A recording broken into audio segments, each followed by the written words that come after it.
A Montreal-based think tank has proposed that Ottawa ease the tax burden by eliminating the second tax bracket for Canadians. This would mean that the federal level, Canadians would be taxed at a rate of 15% for incomes up to $111,000. Jason Dean from the Montreal Economic Institute joined us for more on their proposal. So, in a nutshell, I'm proposing a tax cut for the middle class. Right now they face a steep bump when they move into the second income tax bracket, which basically means earning a little more means paying a lot more. So the idea of our proposal is to, remove that hurdle and provide relief to the 8.5 million middle class Canadians who have been overlooked by tax policy and even as the cost of living has been increasing. Currently, if you earn between $0 and $55,000, you pay 15% tax.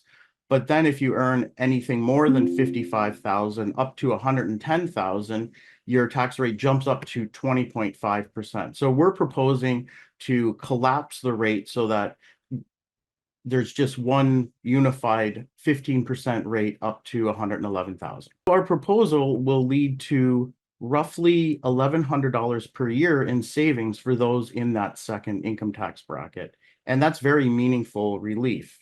It could be roughly a monthly cell phone bill. It could be a couple of babysitting sessions or a week's groceries per month for the entire year. So it can provide very meaningful relief to the middle class who have been overlooked. So the policy would provide relief. The total amount of relief would be about $17 billion. And so that would also be the revenue loss. But that's only about 3.8% of the federal budget.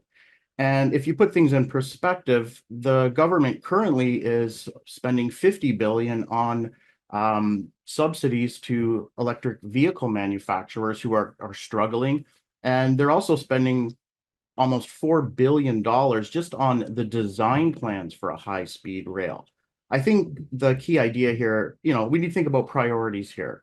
And I think the middle class here should be a priority and should be put first. So there's lots of wiggle room to afford this type of relief, and it's very important. We also discussed the benefits of simplifying the tax code and making Canada more competitive with the United States. The proposed policy also simplifies the tax code. Currently, the tax code is very complicated.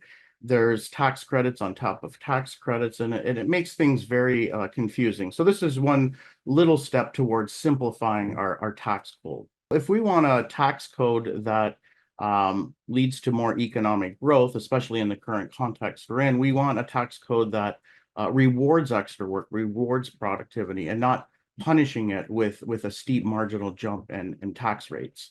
So if we compare our federal tax rates to the United States, they are much different. In the United States, the federal tax rate is roughly 10 to 12% up to an income of about 70,000 if you convert it to Canadian dollars. That's substantially low. In Canada, immediately the federal tax rate is 15% and then jumps to 20.5%. So if we want to remain competitive with the United States, we need to lower these taxes. And there's if you look actually at if you compare similar cities in terms of median incomes between Canada and the US, it's very striking. For example, if you compare median incomes between Toronto and Chicago, they're 26% lower, and that's adjusted for inflation in Toronto than in Chicago. And it's even worse if you compare Seattle to Vancouver, where the median incomes are 40% lower.